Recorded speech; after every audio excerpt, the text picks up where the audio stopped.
بسم اللہ الرحمن الرحیم۔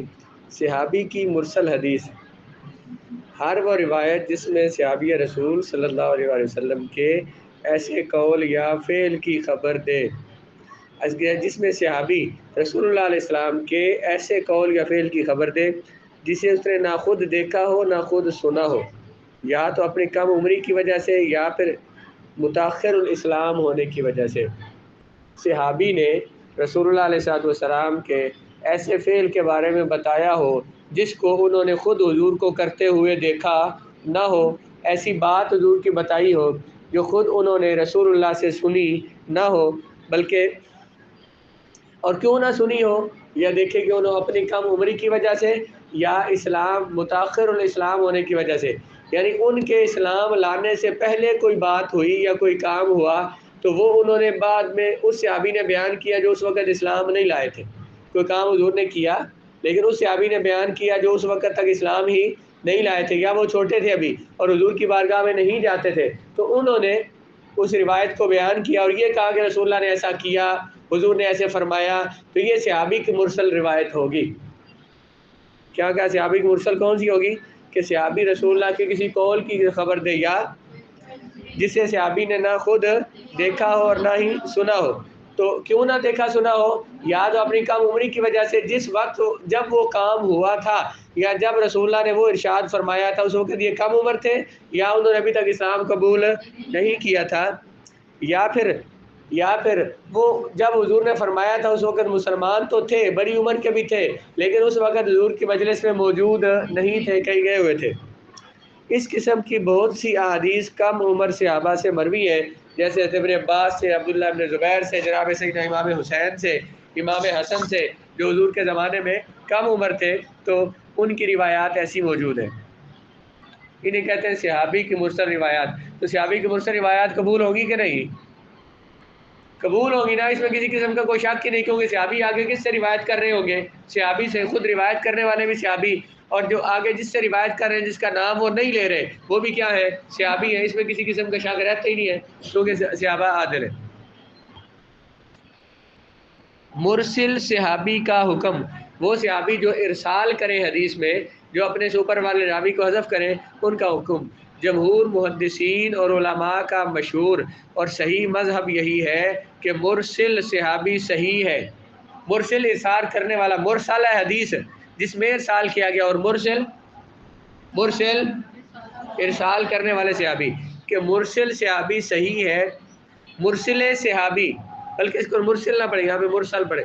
مرسل صحابی وہ روایت جس کو صحابی نے مرسل بیان کیا ہو، وہ روایت صحیح ہے اور قابل استدلال ہے۔ قابل کیا پڑھیں گے اس کو؟ استدلال پڑھنا ہے، اس کو استدلال نہیں پڑھنا، تقریر غلط پڑھو۔ استدل یستدل استدلالا، اصل میں استدلال یستدلل قابل استدلال ہے، کیونکہ صحابی کا تابعین سے روایت کرنا شاذ اور نادر ہے۔ یہ بات کیا گئی ہے بلا؟ کہتے ہیں کہ صحابی اگر ارسال کرے اور اپنے سے اوپر راوی کا نام نہ لے تو ان کی روایت کو قبول کیا جائے گا، اس روایت میں کوئی حرج نہیں ہے، کیونکہ وہ صحابی سے روایت کریں گے۔ ایسا نہیں ہو سکتا، بہت ہی کم ہوگا کہ صحابی نے کوئی تابعی سے حدیث لی ہو، تابع سے حدیث لی ہو اور انہیں ذکر نہ کیا ہو، ایسا بہت ہی شاذ و نادر کہیں ہوگا، ورنہ صحابہ کی روایات کن سے ہوگی؟ یا تو انہوں نے خود رسول اللہ کو کوئی کام کرتے دیکھا ہوگا، رسول اللہ سے روایت کی ہوگی، تو یا پھر انہوں نے کسی صحابی سے روایت کی ہوگی۔ تو جب صحابی سے روایت کیا تو صحابی کا نام نہ بھی لیں تو لا حرج فیہ، اس میں کوئی حرج نہیں ہے۔ جب وہ تابعین سے روایت کرتے، صحابہ جب تابعین سے روایت کرتے ہیں تو اسے واضح کرتے ہیں۔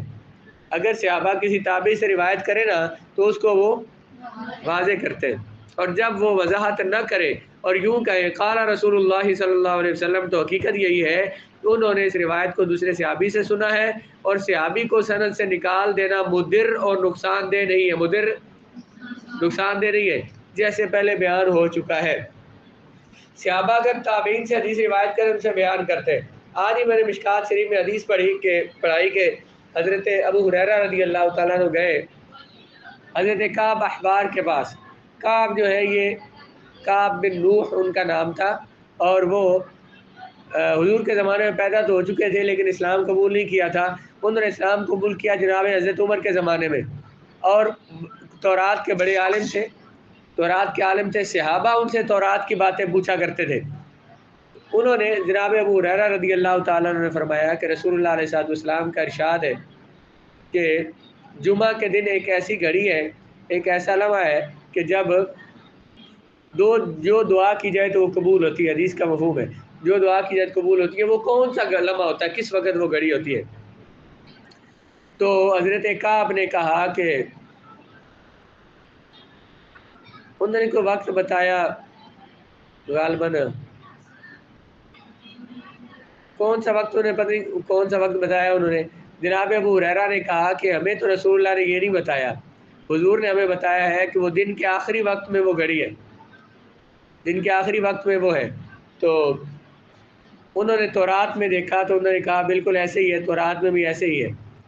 پھر حضرت ابو ہریرہ گئے عبداللہ بن سلام کے بعد، وہ صحابی ہیں اور وہ بھی تورات کے عالم تھے، بہت بڑے عالم تھے یہودیوں کے، پہلے تورات کے عالم تھے. ان سے جا کے پوچھا کہ میں نے کعب سے یہ پوچھا ہے، تو انہوں نے مجھے وقت یہ بتایا. تو میں نے یہ کہا کہ یہ وقت تو انہوں نے یہ وقت مجھے بتایا. تو حضرت عبداللہ بن سلام نے کہا کاذب کعب نے جھوٹ بولا ہے. انہوں نے کہا نہیں. پھر جب انہوں نے میں نے حضرت ابو ہریرہ نے کہا کہ میں نے جب ان سے تصدیق کی تو انہوں نے مجھے یہ وقت بتایا کہ وقت کا دن کا جو آخری وقت ہے وہ مراد ہے. تو حضرت ابو ہریرہ نے سوال کیا جناب عبداللہ بن سلام سے کہ رسول اللہ نے یہ فرمایا ہے کہ اس وقت بندہ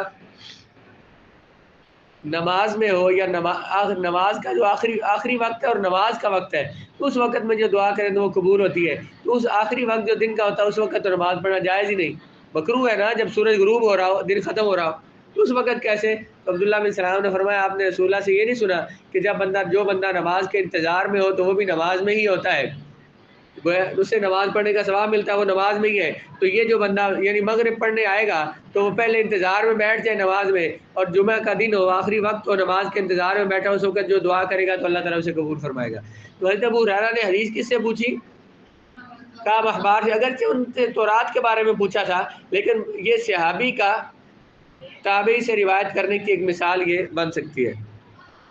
بعض کا قول یہ کہ صحابی کی مرسل روایت کا وہی حکم ہے جو غیر صحابی کی مرسل کا حکم ہے، لیکن یہ قول صحیح نہیں ہے، یہ ضعیف ہے اور غیر مقبول ہے، کیونکہ ہم اس کی وجہ بیان کر چکے ہیں. صحابی جب بھی ارسال کریں گے تو کس سے کریں گے؟ اصاغر صحابہ جو ہے، چھوٹی عمر کے جو صحابہ تھے رسول اللہ کے زمانے میں، وہ جب بھی روایت کریں گے تو اکابر صحابہ سے روایت کریں گے. اور اکابر صحابہ جو ہے بڑی عمر کے صحابہ جو سابقین الاسلام ہے، جس اسلام میں جنہوں نے پہلے اسلام قبول کیا، وہ تو سارے صحابہ، ان کی عظمت کی گواہی تو خود قرآن دیتا ہے اور رسول اللہ علیہ السلام فرماتے ہیں ان کے بارے میں، اس لیے ان کی روایت قبول کر لی جائے گی. مرسل روایات میں مشہور تصنیفات، وہ کتابیں جو مرسل روایات میں لکھی گئی کہ المراسیل امام ابو داود کی تصنیف ہے، المراسیل امام ابن ابی حاتم کی تصنیف ہے، جامع التحصیل لاحکام المراسیل امام ابو سعید خلیل علائی کی تصنیف ہے، ابو سعید خلیل العلائی. المراسیل پہلے کس کی ہے؟ امام ابو داود کا نام کیا ہے؟ نام یاد کروایا تھا میں نے، محمد بن اشعث سجستانی. اور امام ابن ابی حاتم، ان کا نام دیکھیے گا، اس میں ان کا نام مجھے معلوم ہے، شاید شروع میں لکھا ہوگا جی، محمد بن